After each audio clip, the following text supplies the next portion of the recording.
Tirupati kids education. Hello ছোট্ট বন্ধুরা, আমি আশা করছি তোমরা সবাই খুব ভালো আছো, সুস্থ আছো। আজকে আমরা যে বিষয় পড়াতে চলেছি সেটি হলো বাংলা। আর আমরা বাংলার মধ্যে শিখে নেব আজ স্বরবর্ণ। স্বরবর্ণ কি জিনিস প্রথমে আমরা বলে নিই। স্বরবর্ণ হলো এমন একটি বর্ণ যা কোনো সাহায্য ছাড়াই নিজে উচ্চারিত হতে পারে এবং শব্দ গঠনও করতে পারে, এবং যাকে বাদ দিয়ে শব্দ গঠন করাই যায় না। নিজে নিজে শব্দ গঠন করতে পারে এবং যাকে ছাড়া কোনো শব্দ গঠন করাই যায় না। এই বাংলা সাহিত্যে স্বরবর্ণ বাদ দিয়ে কোনো কিছুই হয় না। তো শেখা যাক স্বরবর্ণটা কি। অ থেকে ও পর্যন্ত সবই হলো স্বরবর্ণ। তো দেখো কি হয়। এই হলো মাত্রা, এই দিয়ে এই গেলাম, এই হলো অ, এই হলো অ। অতে কি হয়? অতে অজ, অতে অলি, ঠিক আছে। অ এর পর অ হলো একটি স্বরবর্ণ, প্রথম স্বরবর্ণ হলো অ। এরপরে আসছি আ, এই হলো দ্বিতীয় স্বরবর্ণ আ। আতে কি হয়? আতে আম, আতে আনারস, ঠিক আছে। আতে আতা, অ আ রস্বই,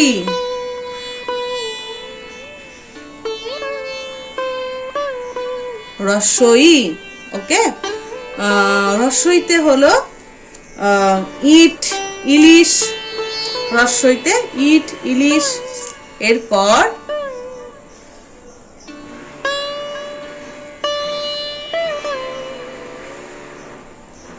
দীর্ঘই, দীর্ঘইতে কি হয়?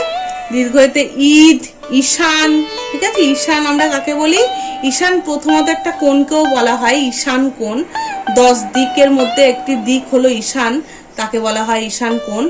আর ঈশান মানে হলো শিব ঠাকুর, কে আমরা ঈশান বলে ডাকি। এরপরে হর্ষই দীর্ঘই, তারপরে আসছি হর্ষৌ।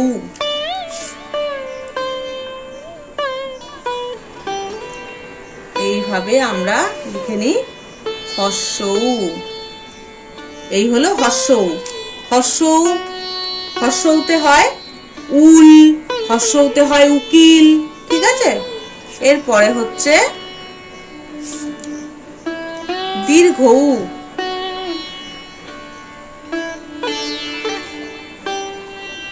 এই হলো দীর্ঘৌ। দীর্ঘৌতে উষা, উড়া, উষা মানে কি? ভোরবেলাকে বলা হয়, ঠিক আছে। এরপরে হলো হর্ষৌ দীর্ঘৌ রি, এরপরে হলো রি। দেখো রিটা আমি লিখে নিচ্ছি কিভাবে, ঠিক এইভাবে দিয়ে এই, এই হলো রি, এই হলো রি।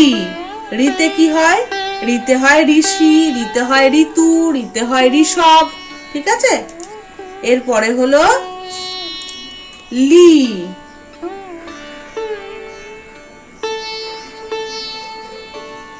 লি। লি কিন্তু বাংলা সাহিত্যে আর লি বলে বাংলার যে বিষয় তাতে লি এর ব্যবহার আর নেই, ঠিক আছে। আচ্ছা, হর্ষৌ দীর্ঘ রি, লি। এরপরে আসে এ, এরপরে আসে এ। এতে আমরা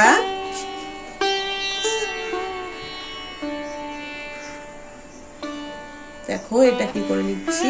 এই হলো এ। এতে হয় একতারা, এতে হয় একতা, ঠিক আছে। এই হলো এ। এরপর আসছে ওই, এই হলো ওই। ওইতে হয় ঐরাবত, ঐকতান, ওইতে হয়। এরপরে হলো ও,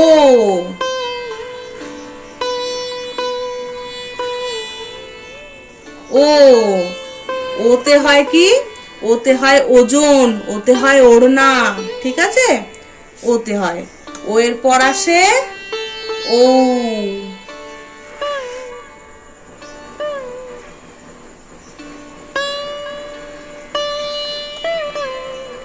ঔ।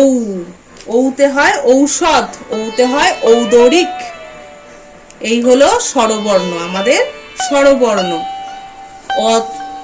অতে অজ, আতে আম, হর্ষইতে ইঁদুর, দীর্ঘইতে ঈগল, হর্ষৌতে উষা, হর্ষৌতে উল, দীর্ঘতে উষা, রিতে ঋষভ, লিয়ের কোনো ব্যবহার নেই, এতে একতা, ওইতে ঐরাবত, ওতে ওল, ওতে ঔষধ। এই হলো আমাদের স্বরবর্ণ, যে স্বরবর্ণ ছাড়া আমাদের বাংলা সাহিত্যে কোনো শব্দ উচ্চারণ করা সম্ভব নয়। এই অবধি আজকের পড়ো তোমরা, আর ভালো করে স্বরবর্ণ শেখো, লিখতে শেখো, বলতে শেখো, শব্দ শেখো তার, ঠিক আছে? আজ এই অবধি। আমরা আরো নতুন নতুন ভিডিও নিয়ে চলে আসবো তোমাদের কাছে ছোট্ট বন্ধুরা। আজকে টাটা।